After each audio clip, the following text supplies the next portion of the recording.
अल्हम्दुलिल्लाह नहमदुहु व नस्तईनुहु व नस्तगफिरुहु व नु'मिनु बिही व नतवक्कलु अलैहि व नऊज़ु बिल्लाहि मिन शुरूरि अनफुसिना व मिन सय्यिआति अअमालिना मन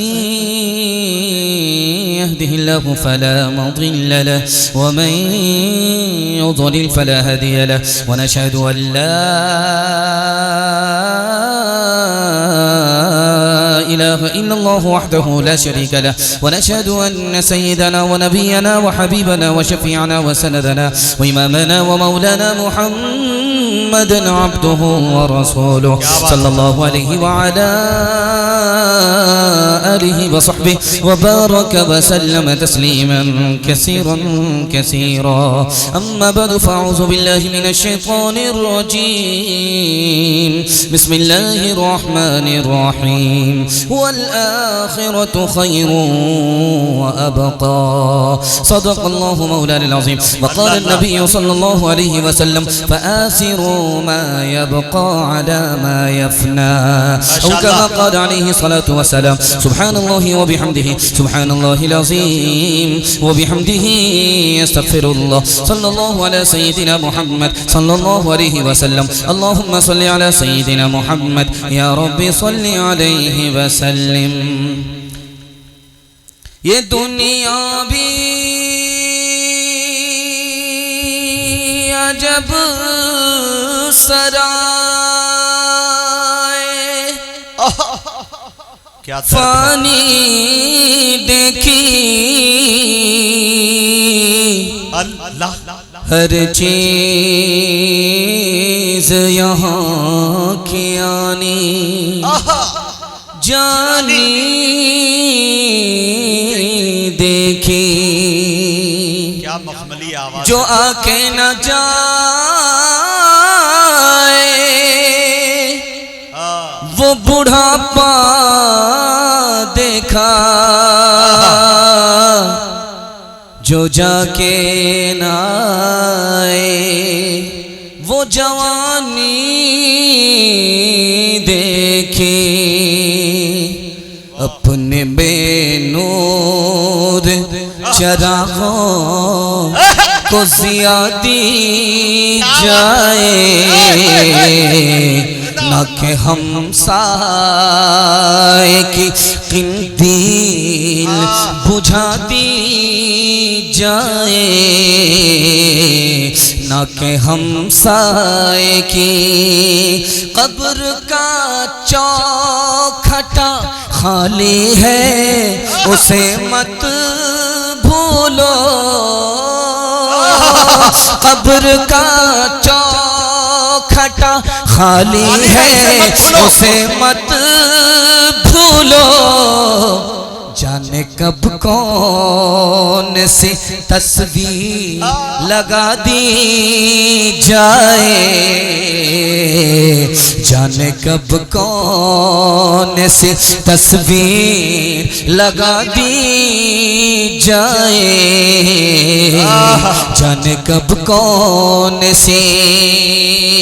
सुने सुने दोस्तों माशाअल्लाह बहुत खूबसूरत जलसा बड़े अजीम सामईन दूर तक खड़े और बैठे लोग दिल खुश हो गया चमकती हुई पेशानी चमकती हुई टोपी दिल से दुआ करता हूँ मुसाफिर भी हूँ मेहमान भी हूँ अल्लाह आपके मुकद्दर को इसी तरह चमकाए दीन दुनिया दोनों की भलाई से माला माल फरमाए। यहाँ से लेकर के वहां तक सुनने के लिए तैयार जोश के साथ हाथ उठाइए इंशाअल्लाह इंशाअल्लाह जवानी में सोएंगे बुढ़ापे में जागेंगे हाथ उठाइए इंशाअल्लाह माशाअल्लाह। फंस है 3 सवाल और पैगाम शुरू हो रहा है। हाँ बैठ जाए बाबू। अजीम शायर अजीम मेहमान अभी मौजूद है कारी मुजम्मिल हयात साहब और आफ्ताब रहबर साहब दोनों अजीम शायर मौजूद हैं। उनके लिए माहौल बनाने के लिए थोड़ी देर बैठा हूँ आधे से पौन घंटे में मेरा बयान खत्म हो जाएगा उनकी शायरी शुरू होगी। आपकी प्यास इतनी ज्यादा है मैं समझता हूं कि एक रात ना काफी है जलसा खत्म हो जाएगा लेकिन आप लोग यहां से उठ करके नहीं जाएंगे आपकी प्यास बाकी रहेगी इंशाअल्लाह। अल्लाह इस जलसे को जमीन से लेकर के आसमान तक कबूल फरमाए। सुनने के लिए तैयार जोश के साथ हाथ उठाइए इंशाअल्लाह। दुनिया क्या है दुनिया में जो दिल लगाने वाले लोग हैं वो कौन कौन लोग हैं ये मेरा पहला सवाल है। दुनिया क्या है दुनिया में से दिल लगाने वाले कौन कौन लोग हैं, ये मेरा पहला सवाल है। दूसरा सवाल है, कच्ची रोटी अगर आपने खा लिया उसका नुकसान क्या है, उसका फायदा क्या है, दुनिया और आखिरत के हवाले से ये दूसरा पैगाम आपकी खिदमत में, दूसरा सवाल है। तीसरा और आखिरी सवाल, जिसकी उम्र ज्यादा होती है उसको कहते हैं ये बड़े मियाँ हैं, जिसकी उम्र कम होती है उसको कहते हैं छोटे मियाँ हैं। हकीकत में बड़ा कौन है, हकीकत में छोटा कौन है, ये आखिरी सवाल है। मुकम्मल सुनने के लिए तैयार इंशाअल्लाह। 3 सवाल से पैगाम को शुरू करने के लिए जा रहा हूं। दुनिया क्या है, तो लिखने वाले ने लिखा कि दुनिया अफसाना है, ख्याल है, ख्वाब है। जैसे ये फूल आप देख रहे हैं कितना खूबसूरत है, ओरिजिनल फूल से भी ज्यादा खूबसूरत है, लेकिन इसके अंदर सबसे बड़ा ऐब ये है कि इसमें खुशबू है ही नहीं। जैसे ये फूल है वैसे ये दुनिया है। इस दुनिया से दिल लगाने वाले 3 लोग। पहला आदमी जो इस दुनिया से दिल लगाता है वो शैतान है, जो इस दुनिया से दिल लगाता है। दूसरा आदमी गुमराह। तीसरा आदमी जो इस दुनिया से दिल लगाता है उसको कहते हैं पागल, अकल से पैदल। 3 आदमी दुनिया से दिल लगाता है। हमें दुनिया में आखिरत कमानी है, दुनिया से दिल नहीं लगाना। दूसरा सवाल आपकी खिदमत में तजर्बे की रोशनी में था, दुनिया और आखिरत के हवाले से। कच्ची रोटी खाइए आप, पेट में दर्द जरूर होगा, देर से हो या जल्दी। कच्ची रोटी अगर आप खाएंगे तो आपके पेट में जरूर दर्द होगा, जल्दी में हो या देर से हो। इसी तरह इस दुनिया में अगर नाफरमानी करेंगे सजा जरूर मिलेगी, चाहे जल्दी में चाहे देर से। तीसरा नमूना आपकी खिदमत में था, तीसरा सवाल आपकी खिदमत में था कि बूढ़ा वो होता है जिसकी उम्र ज्यादा होती है, बच्चा वो होता है जिसकी उम्र छोटी होती है। लेकिन गौर कीजिए तो मामला उल्टा है। जिसकी उम्र 95 साल है और वो 100 साल जिंदा रहेगा तो उसकी जिंदगी के कितने साल बाकी रह गए, सिर्फ 5 साल। और जिस बच्चे की उम्र इस वक्त 5 साल है वो 100 साल जिंदा रहेगा, उसकी उम्र कितनी बाकी रह गई, 95 साल। आप उनको बड़ा कह रहे हैं जिनकी उम्र 95 साल है, लेकिन उनकी जिंदगी के सिर्फ 5 साल बाकी हैं, बहुत थोड़े हैं। और जिसको आप बच्चा कह रहे हैं उसकी उम्र सिर्फ 5 साल है, लेकिन उसकी उम्र के 95 साल बाकी है। हकीकत में बड़ा ये है, हकीकत में छोटा हुआ है। 70 साल के बूढ़े से किसी ने पूछा कि आपकी उम्र क्या है, कहा 50 साल। माशाअल्लाह। जिसकी उम्र 50 साल थी उससे पूछा कि आपकी उम्र कितने साल है, कितने साल है, तो कहा 25 साल। जो 25 साल वाला था वो धड़ाम से स्टेज से नीचे गिर गया। बोला कि भाई आप लोग क्यों स्टेज से गिरे, कहा कि मैं अभी ही पैदा हुआ। किसी का कंदन गीना पे नाम होता है, किसी की उम्र का लबरेज जाम होता है। अजब सजाए है दुनिया के इसमें शाम ओ सहर, अजब सजाए है दुनिया के इसमें शाम ओ सहर। किसी का कुछ किसी का मकाम होता है, किसी का कुछ किसी का मकाम होता है। आखिरत की तैयारी करेंगे इंशाअल्लाह।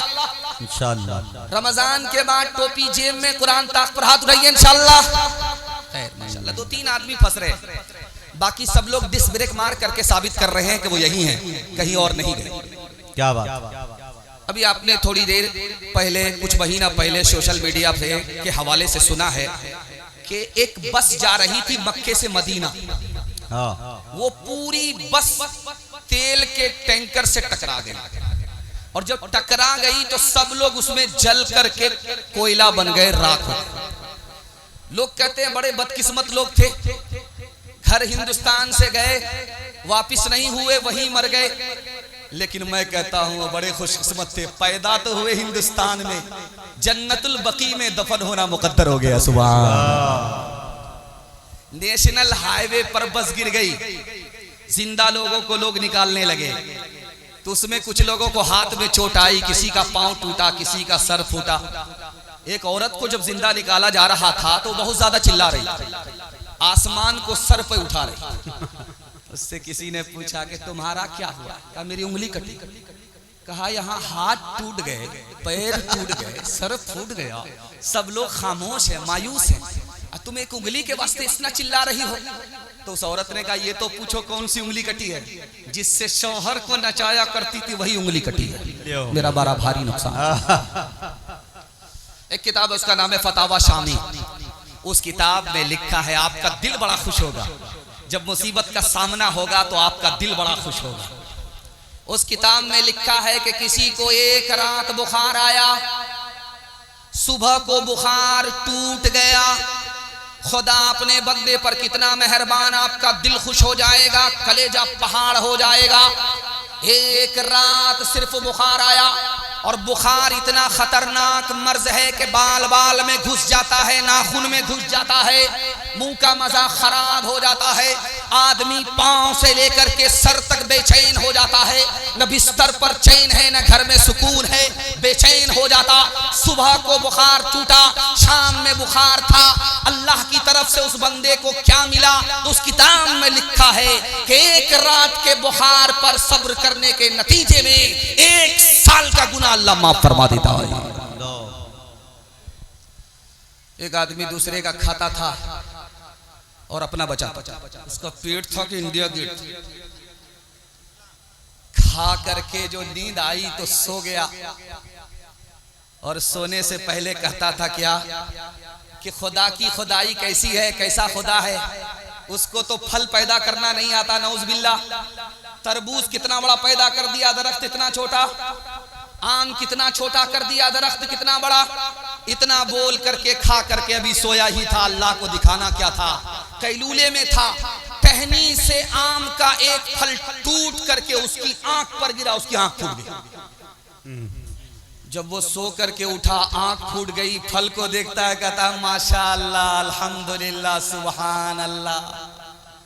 मालिक तेरा बहुत बड़ा एहसान कि आम के दरख्त में छोटा फल था, अगर तरबूज के बराबर होता तो ये सर चकना चूर हो। लब पे शिकवान ला अश्क पीले, जिस तरह भी हो कुछ देर जी ले, जिस तरह भी हो कुछ देर जी ले। अब खड़ने को है गम का डेरा, किसके रोके रुका है सवेरा, एक पल का है मेहमान अंधेरा। यूं ही दुनिया में आकर न जाना, सिर्फ आंसू बहा कर न जाना, सिर्फ आंसू बहा कर न जाना। मुस्कुराहट पे भी हक है तेरा, किसके रोके रुका है सवेरा। बहुत हाथ उठाइए, वादा कीजिए मुसीबत पर सब्र करेंगे इंशाअल्लाह। सब्र नहीं होगा खुदकुशी करेंगे, हाथ उठाइए इंशाअल्लाह। खैर जनाजा पढ़ाने के लिए चाचा हम तैयार हैं, पूरी तैयारी करके बैठे। दूसरा पैगाम आपकी खिदमत पर रखने के लिए जा रहा हूं। ये जिला मधुबनी है, दरभंगा है। यहां का एक आदमी बोला, देवबंद में जाकर के शेखुल हिंद महमूदुल हसन देवबंदी रहमतुल्लाह अलैह की खिदमत में, यहाँ का मधुबनी का आदमी जाकर के बोला मैं सहाबी हूं। हजरत ने सोचा कि ये रांची से आया, हाफ नहीं है, पूरा पैदल। हजरत ने उससे पूछा कि अरे कैसे सहाबी हो? का हुजूर को खाम में देखा, इसलिए देखने की वजह से मैं सहाबी हो गया। तो हजरत को समझ में आ गया कि ये पूरा पैदल है, इसको उसी की जबान में जवाब देना है। हजरत ने कहा तुम सोते सोते सहाबी हो, जागने के बाद 1 नंबर के बेवकूफ आदमी। हिंदुस्तान का बादशाह गुजरा है, उसका नाम था औरंगजेब। दुआ कीजिए अल्लाह उनकी कब्र को नूर से भर दे। उस बादशाह के नौकर का नाम क्या है? मोहम्मद हसन। बादशाह जब भी बुलाए तो बोले मोहम्मद हसन मिसवाक लाओ, मोहम्मद हसन खाना लाओ। मोहम्मद हसन पानी लाओ।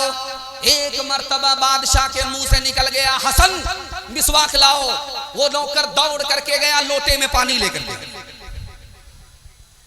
वजीर ने कहा अरे बेवकूफ हो, बादशाह ने मिसवाक मांगी और तुम लोटे में पानी लेकर के आ रहे हो। क्या बादशाह ने मोहम्मद नहीं कहा हसन कहा, इसका मतलब है कि बादशाह को वजू नहीं है। मैं समझ गया कि बादशाह मोहम्मद का नाम बगैर वजू के अदा करता ही नहीं है। सुभान। जिस औरत का बच्चा काला होगा जब उसको नहाएगी एक बार साबुन लगाएगी वो झकास हो जाता, पूरा चमकता चांद हो जाता। लेकिन बदकिस्मती से किसी औरत का बच्चा अगर कालिया हो, सुभान अल्लाह। एक शायर बैठे हैं, आप देखिएगा, अंधेरे पर चांद तुलू हुआ है ऐसा महसूस होगा आपको। मैं नाम नहीं बताऊं।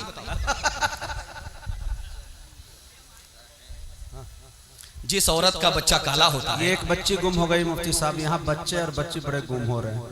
तो बच्ची देखिए स्टेज पर है, देखिए मासूम है, डर और खौफ के माहौल में है, इतना बड़ा मजमा देख रहा है।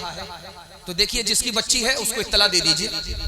अभी तो ये बच्ची सुकून के साथ है, हो सकता है कि रोना शुरू कर दे और ये BBC लंदन चालू हो जाए तो आपका जलसा भी चालू हो जाए। जरा ध्यान से रखिएगा, बच्चा जब काला होता है तो उस माँ की खसलत को देखिएगा, 72 मरतबा साबुन लगाती है, किसी तरह ये कालिया गोरा हो जाए। लेकिन वो साबुन कसम खा लेता है कि मैं तो काला हो जाऊंगा, लेकिन इस कालिया को कभी गोरा होने नहीं देगा। चूंकि आसमान से ही ठप्पा पड़ा। लेकिन कुर्बान जाइए माँ की मोहब्बत पर कि वो अपने काले बच्चे को साबुन से गोरा देखना चाहता है। एक हट्ठा कट्ठा, होठ मोटे मोटे, दांत बाहर, कोयले की तरह बिल्कुल काला, बेटी के बाप के दरवाजे पर दस्तक देता है। बेटी का बाप दरवाजा खोलता है तो देखता है कि काला जवान खड़ा है, कोयले की तरह काला है, खड़ा है। का जान न पहचान कहां से आए मेहमान। जवान बोला कि तेरी बेटी का हाथ मांगने के लिए आए, दामाद बना ला। तो कहा कि आईने में चेहरा तो देख लिया होता। तुम बदसूरत हो, मेरी बेटी खूबसूरत है।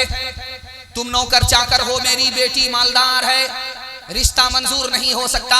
दीवार के पीछे बेटी सुन रही थी, उसने कहा अब्बा हुजूर मुझको रिश्ता मंजूर है। आपने आने वाले को देखा कि काला है, आपने भेजने वाले को नहीं देखा कि कमली वाला है। कब मैं कहती हूँ कि उसके रंग काले को तू दे, मैं तो कहती हूँ कि उसके भेजने वाले को दे। मैंने माना है वो काला, हुस्न में भी मांद है, भेजने वाला तो लेकिन चौधरी का चांद है। तेरी बेटी उसके काले रंग पे मसरूर है, तेरी बेटी उसके काले रंग पे मसरूर है। काली कमली वाले की मर्जी मुझे मंजूर है, काली कमली वाले की मर्जी मुझे मंजूर है। मैं देखा एक बच्चा जब शाहिद गौहर साहब पढ़ रहे थे तो वो बार बार इनाम देने के लिए आ रहा था। मैं समझ गया कि इसका बाप कैसा होगा, फल बता देता है कि दरख्त कैसा होगा। अल्लाह उस बच्चे को इल्म से हुनर से माला माल फरमाए। बच्चों के हवाले से 3 मिनट का पैगाम सुनने के लिए यहाँ से लेकर के वहां तक तैयार, हाथ उठाइए इंशाअल्लाह। डॉक्टर का फीस नगद, मदरसे का चंदा उधार, हाथ उठाइए इंशाअल्लाह। एक आदमी बराबर मेरा साथ दे रहे, वो कन्या के भी मामू है, दूल्हा के भी, दोनों तरफ से आए। तीसरा नमूना आपकी खिदमत रखता हूं, ध्यान से इसको सुनिएगा, जल्दी से निकल जाएगा।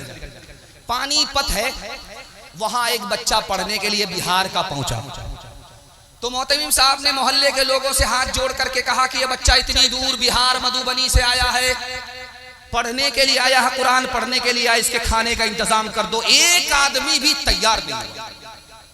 बच्चा अपने मोहतमीम से इजाजत लेकर के घर वापिस होने लगा। कि हुजूर जब खाने का इंतजाम नहीं हुआ तो मैं कैसे इस मदरसे में पढ़ूंगा। मोहतमीम साहब ने उसको इत्मीनान दिलाया, बेटा खिलाने वाले मोहल्ले वाले नहीं है, खिलाने वाला ऊपर वाला है। क्या तुम बैठो, तुम्हारा इंतजाम गैब से वो कर देगा। जैसे ही बच्चा वापिस हुआ, कुरान पढ़ना शुरू किया, मोहल्ले में एक अमीर आदमी का विकेट गिर गया, इंतकाल कर गया। उसका बेटा आया, कहा मोहतमीम साहब अपने बाप के इसाले सवाब के लिए एक चिल्ला एक बच्चे को खाना खिलाना चाहता हूं। तो मोहतमीम साहब ने बच्चे से कहा बेटा इंतजाम हो गया, खुश हो जाओ। जब 39 दिन पूरे हो गए, एक दिन बाकी रह गया तो बच्चा घबराने लगा, उस्ताद अब क्या होगा? कहा बेटा घबराओ नहीं, दूसरा विकेट जरूर गिरेगा।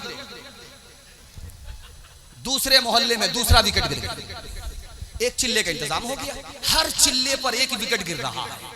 जब हैट्रिक लग गया तो मोहल्ले के लोग जमा हुए मोहतमीम साहब के पास। मोहतमीम साहब बहुत बड़ी बला बस्ती में आ गई, हर चिल्ले पर एक आदमी गिर जाता है। तो मोहतमीम साहब ने कहा वो बला कोई और नहीं, यही बच्चा, जल्दी से खाने का इंतजाम कर लो वरना पूरे मोहल्ले को खा जाएगा। मौलाना महमूद मदनी साहब दामद बरकातहुम, दुआ कीजिए उनका साया अल्लाह मिल्लत पर कायम और दायम फरमाए। उन्होंने स्कूल का हाल लिखा, मुसलमान बच्चे जो पढ़ते हैं तो जाते तो हैं मुसलमान, वहां से जो वापस आते तो मुसलमान नहीं रहते। स्कूल में 2 मुसलमान बच्चे कुर्सी लगा करके बैठे हुए हैं बेंगलोर में, और बेंगलोर में मिशन स्कूल में 2 बच्चे मुसलमान कुर्सी लगा करके बैठे हुए। एक बच्चा कहता है कि सब कुछ करने वाला एक अल्लाह है, दूसरा बच्चा उस पर तबसरा करता है नो गॉड इज 3, खुदा एक नहीं है 3 है। इस घर को आग लग गई, घर के जनाब से। मौलाना अली मियां नदवी रहमतुल्लाह अलैह ने फरमाया अगर मधुबनी में रहते हो, अगर पता चल गया कि तुम्हारा पोता मुसलमान नहीं रहेगा, मधुबनी में रहते हो, दरभंगा में रहते हो, अगर तुम्हें पता चल गया कि तुम्हारा नाती मुसलमान नहीं रहेगा तो दरभंगा को छोड़ना तुम्हारे ऊपर वाजिब है, दरभंगा में रहना तुम्हारे लिए हराम है। एक दिन के लिए भी दरभंगा में रहना तुम्हारे लिए जायज रही, चाहे आसमान से सोना बरसे, जमीन से सोना उगले। क्या इसलिए मैं हाथ जोड़ करके आपसे कहता हूं स्कूल जरूर पढ़ाइए, डॉक्टर प्रोफेसर इंजीनियर जरूर बनाइए, लेकिन इंसान और मुसलमान बनाने के लिए अपने बच्चे को मकतब और मदरसे में दाखिल कीजिए, इंशाअल्लाह। हाथ उठा दीजिए। ये भाई किसी साहब की बच्ची हो बहुत ज्यादा रो रही है, बोले ना वो फौरन ले जाए भाई, इतने बड़े मजमे में किसी को पता नहीं कि बच्ची गुम है। बच्ची की माँ भी वैसी है, बाप भी वैसी, जो हाल ऐन का वही हाल गैन का। अच्छा ये दोनों आखिर गए कहाँ बाल बच्चे को छोड़? चिंता का विषय। ये बगल में दरभंगा रेलवे स्टेशन है, बगल में मुजफ्फरपुर रेलवे स्टेशन है। अभी आपने देखा होगा कि माला भी आ रहा था, माल भी आ रहा था जी। इसी पर मुजाहिद भाई का बड़ा खूबसूरत तबसरा था, माला माल हो गया शायद। सुभान अल्लाह। तो बेटे को बाप लंदन भेज रहा पढ़ने के लिए, गया दरभंगा छोड़ने के लिए, तो बेटा बाप को तसल्ली देता है कि अब्बा घबराओ नहीं, 6 साल के बाद आ रहा हूं, बैरिस्टर बन करके आ रहा हूं लंदन से, नोट के बिस्तर पर तुम्हें सोलाऊंगा, इतना पैसा कमा करके मैं तुमको दूंगा, तुम घबराओ नहीं, मुझे पढ़ाओ, बैरिस्टर बनाओ। लंदन छोड़ने के लिए बाप उसको रेलवे स्टेशन गया है। जब 6 साल के बाद बेटा बैरिस्टर बन करके आ रहा है तो बाप को फोन किया कि अब्बा मैं आ रहा हूं। बाप फूल माला लेकर के स्टेशन में पहुंचा अपने बच्चे के इस्तकबाल के लिए।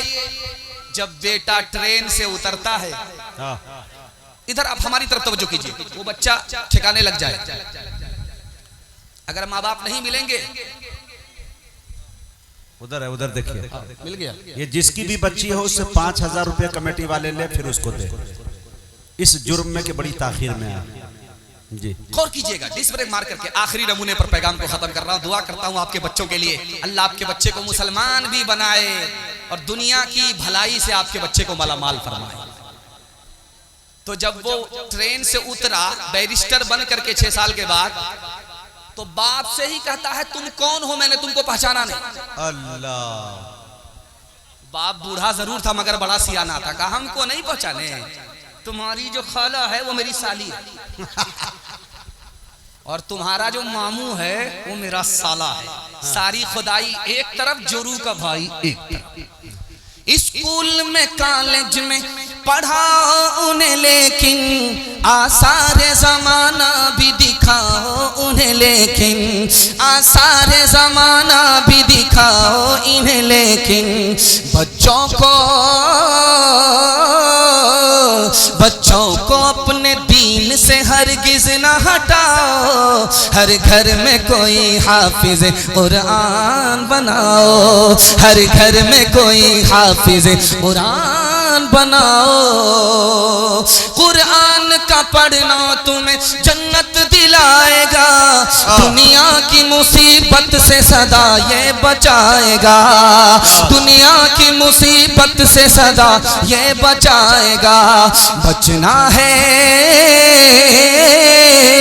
बचना है जहन्नम से तो ईमान बचाओ। हर घर में कोई हाफिज कुरान बनाओ। बड़ी तेजी के साथ मेरे हिस्से का आधा जलसा निकल गया, आधा जलसा बाकी है। जवानों के हवाले से मैं पैगाम दूंगा, औरतों के हवाले से पैगाम, हिंदू मुसलमान भाईचारा के हवाले से पैगाम। मुश्किल से 10 मिनट में मेरे हिस्से का जलसा मुकम्मल हो रहा है। आप लोग सुनने के लिए यहां से लेकर के वहां तक तैयार हैं? हाथ उठाइए इंशाअल्लाह। जवानी में दारू पकड़ा है, बुढ़ापे में छोड़ देंगे, हाथ उठा दीजिए इंशाअल्लाह। बड़ा मुश्किल है, जलसा खत्म होने के बाद मुलाकात करेंगे।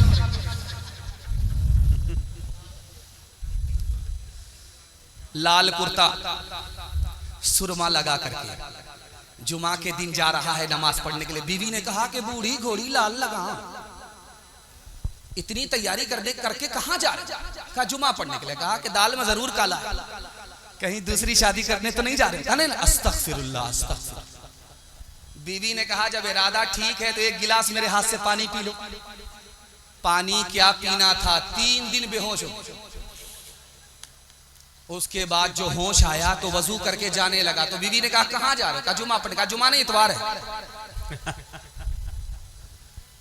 बेहोशी की गोली खिला दिया था, 3 दिन के बाद उठे हो। शादी का इरादा बदल दो वरना जहर की गोली खिलाएंगे सीधे कयामत में। आप देखेंगे जब ये हाईवे पर ट्रक चलता है तो उसके पीछे लिखा रहता है बेटी बचाओ बेटी पढ़ाओ। मैं चैलेंज करता हूं, कहीं आप दिखा दीजिए बेटा बचाओ बेटा पढ़ाओ, कहीं नहीं दिखा सकते आप। ये चैलेंज करता हूं मसनद रसूल पर बैठ करके आपसे, दिखा दीजिए कहीं लिखा हुआ हो बेटा बचाओ बेटा पढ़ाओ। ये तो जरूर लिखा रहता है बेटी बचाओ बेटी पढ़ाओ। इसकी क्या वजह है बताने के लिए जा रहा हूं, पैर के नीचे से जमीन निकल जाएगी।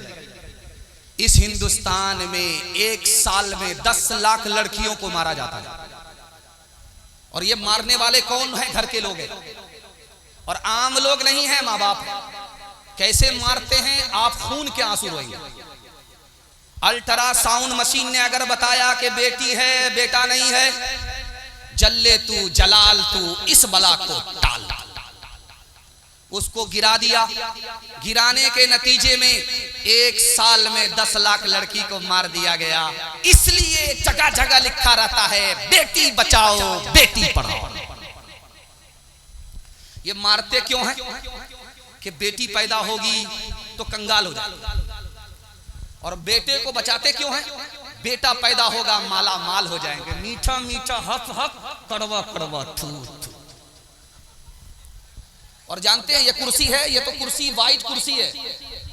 जो लड़का जिसकी शादी होने वाली होती है वो जो जिस कुर्सी पर बैठता है वो बिल्कुल लाल होती है, और मेरी जो पगड़ी है ये तो वाइट है। और लड़का जिसकी शादी होती है उसकी पगड़ी बिल्कुल लाल होती है। उसके बैठने का स्टाइल देखिए वो कैसे बैठता है। वो जो महफिल में बैठता है, स्टेज में बैठता है, कैसे बैठता है? रुमाल उसके हाथ, बोलता किसी से नहीं, पर्दा सबसे करता, और मुंह पर रुमाल लग करके हंसता बहुत है, क्योंकि पूरा घुटाला करके बैठा। जब लड़की की रुखसती होती है तो सब लोग रोने लगते हैं, मगरमच्छ के आंसू बाराती भी बात। लड़की जब रुखसत होती है, मगर एक आदमी हंस रहा था महफिल में। लड़की रुखसत हो रही है मगर एक आदमी हंस रहा है। एक बच्चा देख रहा था, उसने अपने बाप से कहा अब्बा सब तो रो रहे हैं, लड़की की रुखसती का वक्त है, मगर एक आदमी हंस रहा है। तो लड़की का बाप बोला रे कौन मनहूस इस वक्त हंस रहा है? बोला वही दूल्हा बाबू, मुंह पर रुमाल लगा के हंस रहा। तो बेटी का बाप बोला बेटा घबराओ नहीं, अभी तो हम लोग की बारी है, रो रहे हैं, जिंदगी भर इसी बदनसीब को रोना है इसलिए हंस रहा है। कितने कितना सच है कितना झूठ है, कितना हक है कितनी लूट है, कितना हक है कितनी लूट है, रख सभी का लाज कुछ न बोल, क्या है ये समाज कुछ न बोल, क्या है ये समाज कुछ न बोल, ढोल का ये बोल सिर्फ देख ले, ऐ दिल ज़बान खोल सिर्फ देख ले, मान ले जहां की बात को, दिन समझ ले काली रात को, दिन समझ ले काली रात को, चलने दे यूं ही ये सिलसिला, कुछ न बोल किसको क्या मिला, कुछ न बोल किसको क्या मिला, तराजुओं का झोल सिर्फ देख ले, ऐ दिल ज़बान खोल सिर्फ देख ले। अपनी शादी अपने बेटे की शादी फ्री में करेंगे, हाथ उठाइए इंशाअल्लाह। सब लोगों ने हाथ उठा दिया है। गौर करने वाली बात है, जिसकी शादी हो गई उन लोगों ने भी हाथ उठाए। अगर वो दूसरी और तीसरी के चक्कर में है और बगल में उनकी बीवी बैठी हुई और हाथ देख लिया, जब जलसा खत्म होगा घर पहुंचेंगे तो रातों रात दरामद पैक कर दी, सीधे क़यामत में। जवानों के हवाले से आखिरी पैगाम, यहां से लेकर के वहां तक हमारे जवान सुनने के लिए तैयार, जोश के साथ हाथ उठाइए इंशाअल्लाह। गौर कीजिए कि बात, एक किताब है उसका नाम है रूहुल बयान, उस किताब के हवाले से आपको नमूना देने के लिए जा रहा हूं। और जितने समाज में हमारे जवान हैं और अभी जो खड़े हैं जो बैठे, सबके वास्ते मैं उस वक्त दुआ कर रहा हूं जिस वक्त की कबूलियत की घड़ी है। हमारे जवानों को अल्लाह जुआ से, जिना से, शराब से कदम कदम पर मामून व महफूज फरमाए, आमीन। तो रूहुल बयान किताब है, उस किताब में लिखा है कि एक शराबी दारू पी करके जब उसके नशा सर पर आया तो वो चुल्लू में पेशाब कर रहा, अपने चुल्लू में पेशाब कर रहा।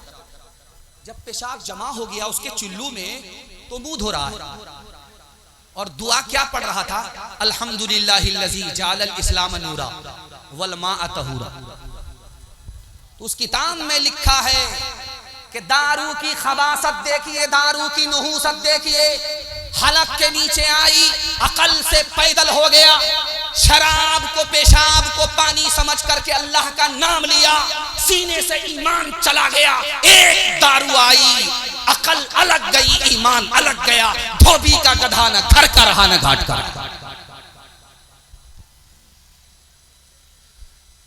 बड़ा खूबसूरत नमूना आपकी खिदमत में देखता हूं। आपके घर में कच्चा अंडा होगा, कच्चा अंडा हाथ में ले लीजिए आप, दारू को गिलास में डालिए, कच्चा अंडा तोड़ करके उसी दारू के गिलास में डालिए, वो ऐसे पक जाएगा जैसे चूल्हे पर अंडा पकता है। कल तजर्बा करके देख लीजिए आप, गिलास से दारू निकाल करके, दारू बोतल से निकाल करके गिलास में डालिए और कच्चा अंडा तोड़ करके जैसे ही डालेंगे वो पक जाएगा। हैरत की बात है भाई, चूल्हे में तो आग होती है इसलिए अंडा पकता है, दारू में कौन सी आग होती है कि अंडा पक जाता? तो लिखने वाले ने लिखा जो आग चूल्हे के अंदर नहीं होती वो दारू के अंदर होती है।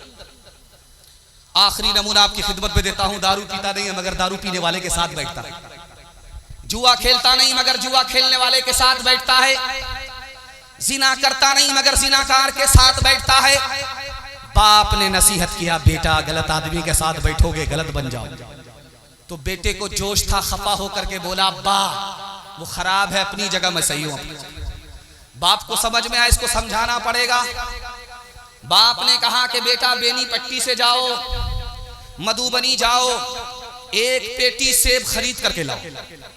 जब बेटा एक पेटी सेब लेकर के आया तो बाप ने कहा चेक करके देखो कोई सड़ा हुआ तो नहीं है।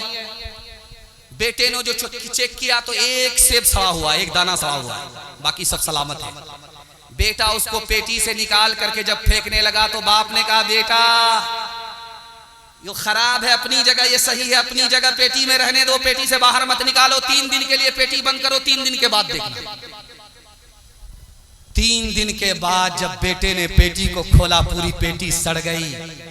अब बाप ने मौके का चौका मारा। तुम तो कहते थे वो खराब है अपनी जगह, ये सही है अपनी जगह। बेटा, एक खराब दाना सेब ने पूरी पेटी को सड़ा दिया। एक खराब आदमी पूरे खानदान को खराब कर देता। हाथ उठाइए, वादा कीजिए खुद भी दारू से बचेंगे और पूरे समाज को बचाएंगे इंशाअल्लाह। गिलासों में जो डूबे फिर न उभरे, जिंदगानी में हजारों बह गए इन बोतलों के बंद पानी में। न कर बर्बाद अपनी जिंदगी, बोतल के दीवाने वो काटेगा बुढ़ापे में जो बोता है जवानी में। ये दारू का प्याला मौत का कड़वा प्याला है, मिला है जहर शरबत में, छुपी है आग पानी में। मुजाहिद भाई 5 मिनट का पैगाम आपसे इजाजत लेकर के आखिरी पैगाम हिंदू मुसलमान इत्तेहाद इत्तेफाक के हवाले से सुनाने के लिए जा रहा हूं। यहां से लेकर के वहां तक सुनने के लिए तैयार? जोश के साथ हाथ उठाइए इंशाअल्लाह। क्या बात है। दामाद बेटी का झगड़ा, दामाद सीधा जेल, हाथ उठाइए इंशाअल्लाह। अभी दामाद भी नहीं बना, लेकिन दामाद को जेल भेजने के लिए वह हाथ उठा रहा। रमजान गुजर गया। रमजान में किसी ने 8 रकात तरावी पढ़ी, किसी ने 20 रकात तरावी पढ़ी। जमात वाले एक मस्जिद में आए तो कमेटी के लोगों ने कहा बताना पड़ेगा तब मस्जिद में दाखिल होने देंगे कि तरावी 8 है, तरावी 20 है। जमात वाले का दिमाग घूम गया, अब बताएं तो क्या बताएं। अगर 8 बताएंगे पूछने वाले 20 है तब भी खैर, अगर 20 बताया पूछने वाले 8 वाले हैं तब भी खैर।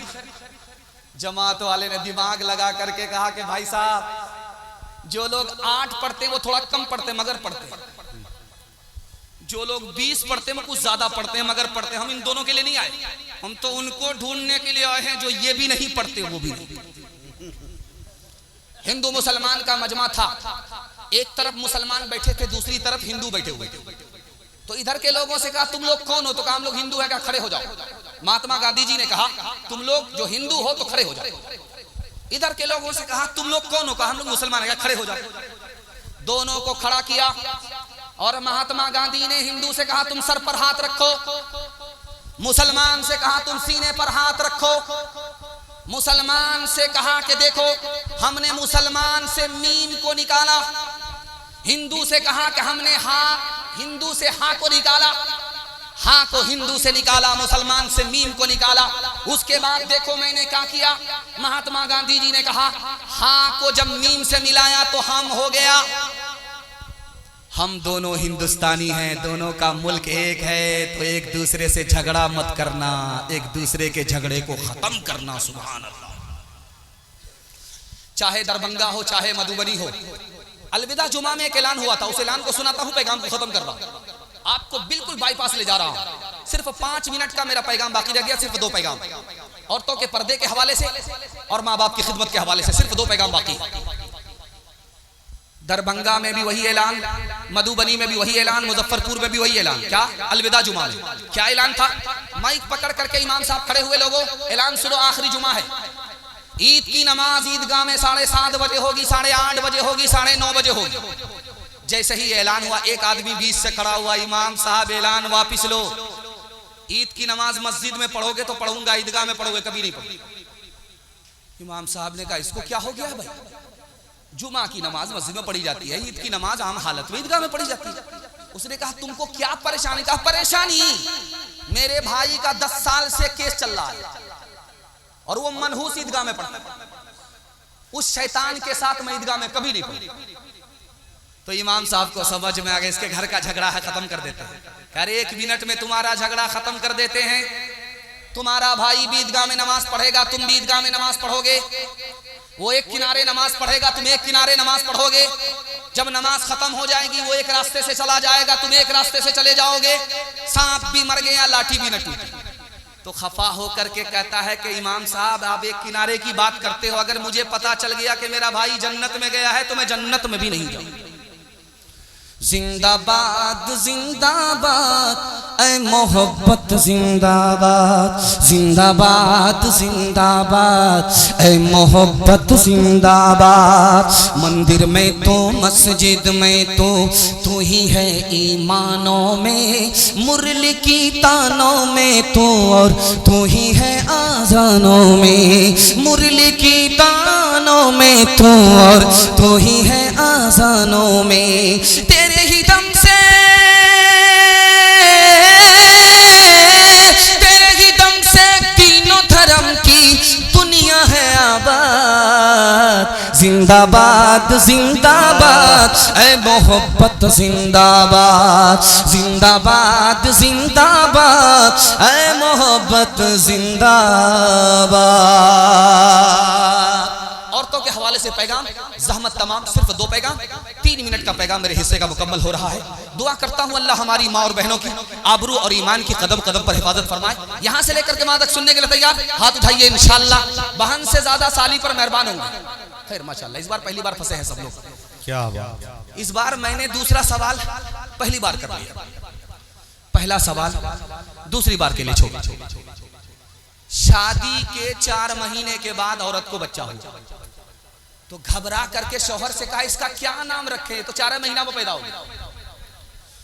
तो शौहर बोला इसका क्या नाम रखोगे, इसका नाम रखो तेज रफ्तार। 9 महीने का सफर 4 महीने में तय कर लिया। वंदे भारत, राजधानी, शताब्दी के अलावा क्या नाम रखा? अभी आपने देखा होगा ये माला है, रामायण में लिखा है कि जब 14 साल का वनवास काट करके सीता जी आ गई तो लक्ष्मण जी से कहा कि ये माला लो, अपनी भाभी के गले में डाल करके सम्मान करो। आबरू बचा करके आई है, आबरू बचा करके आई है, 14 साल का वनवास काट करके आई है। ये माला लो, अपनी भाभी के गले में डाल करके आओ। लक्ष्मण जी ने माला लिया, रामायण में लिखा है 10 कदम चल करके खड़े हो गए, आगे बढ़ी नहीं। पूछने वाले ने कहा अरे वही तो सामने तुम्हारी भाभी बैठी हुई है, माला लेकर के खड़े क्यों हो गए? कहा मेरी भाभी के साथ 4 औरत और बैठी है और मुझे पता ही नहीं कि उसमें मेरी भाभी कौन। क्या बात। अरे 14 साल भाभी के साथ रहे, भाभी का चेहरा नहीं देखा? कहा वो तो घूंघट डाल करके रहती है, मैंने कभी नहीं देखा। चलते हुए मैंने सिर्फ पांव देखा है, चेहरा नहीं देखा। डीजे का डांस चल रहा था, एक आदमी खुश होकर के बोला वाह रे लड़की क्या डांस किया। तो बगल में एक आदमी बैठा हुआ था, वो बोला ये लड़की नहीं है लड़का। तो आदमी बोला सॉरी मैडम। तो आदमी खफा होकर के बोला मैं मैडम नहीं हूं, उसी लड़के का बाप। ले कहाँ गई वो जिस्म पर लिबास की कमी, अजीब लगती है मुझे अमीर बाप की बेटी, गरीब लगती है जिससे आंचल भी नहीं सर का संभाला जाता, उससे क्या खाक तेरे घर की हिफाजत होगी। कहाँ गई वो सीता मैया और कहाँ है अब मरियम, भारत वर्ष में जिनके चरित्र पे गर्व किया करते हैं हम, जो अपनी इतिहास भुला दे आग लगे उस फैशन में, आग लगे उस फैशन में। हिंदुस्तान का चेहरा देखो सच्चाई के दर्पण में, हिंदुस्तान का चेहरा देखो सच्चाई के दर्पण में। अमन की देवी तड़प रही है गांधी जी के आंगन में, गांधी जी के आंगन में। मुजाहिद भाई आखिरी पैगाम, अल्लाह अल्लाह। आप भी सोचेंगे आखिर आखिर करके हम लोगों का जनाजा ही उठा। बस आखिरी पैगाम माँ बाप की खिदमत के हवाले से रखता हूँ और जहमत तमाम यहाँ से लेकर के वहाँ तक सुनने के लिए तैयार, जोश के साथ हाथ उठाइए इंशाल्लाह। शादी के बाद सास ससुर को कमा करके खिलाएंगे, हाथ उठाइए इंशाल्लाह। खैर माशाल्लाह, डिस्क ब्रेक मार करके आपने साबित किया कि आप जगह ही पर हैं, पटरी छोड़ा नहीं आप।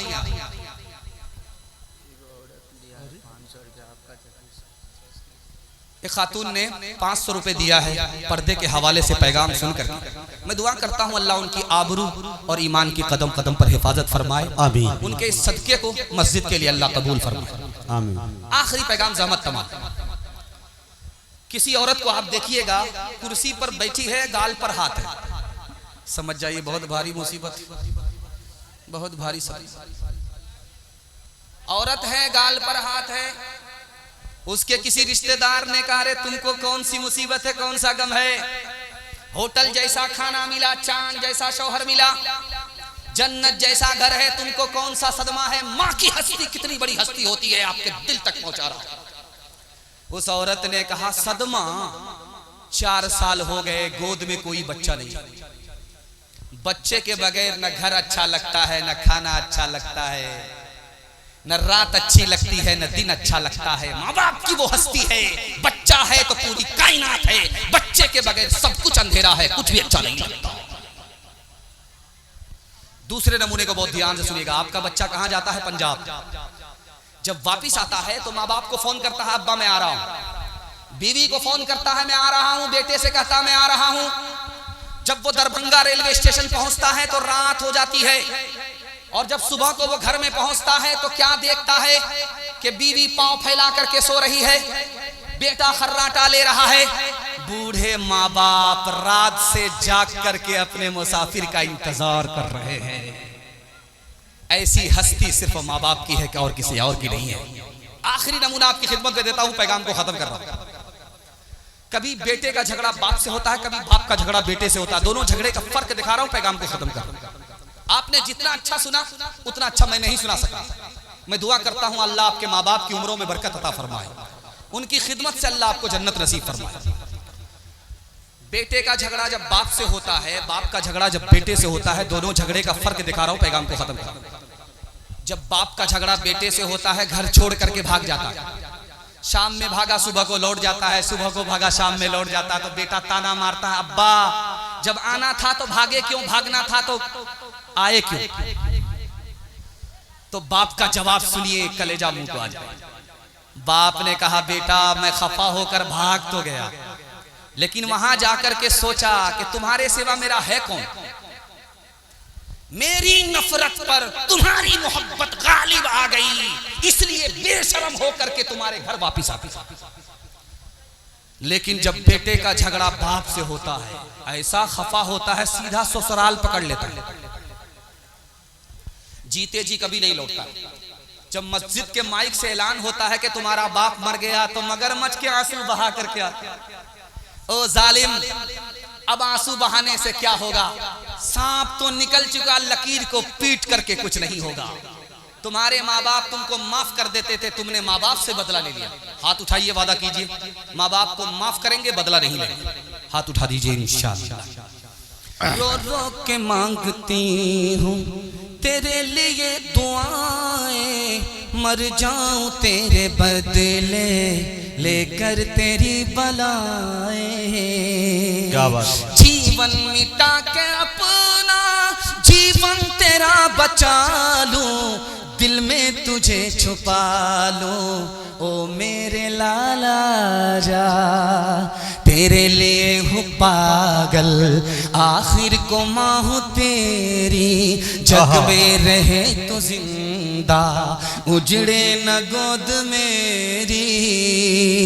एक बार अपने हाथों दूल्हा तुझे बना लूं, दिल में तुझे छुपा लूं, ओ मेरे लाला जा। 3 वादे पर खड़े हो जाइए, जिंदगी भर के लिए जलसा कामयाब होगा।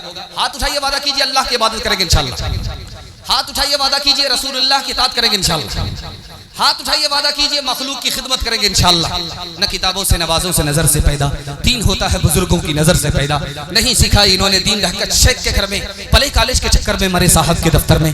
थे केक के चक्कर में तो रोटी भी गई, बड़ी शय की ताक में थे तो छोटी भी गई, न मानी बात वाइस की, थे पतलून के चक्कर में तो लगोटी भी गई। वाखिर दावाना अल्हम्दुलिल्लाहि रब्बिल आलमीन।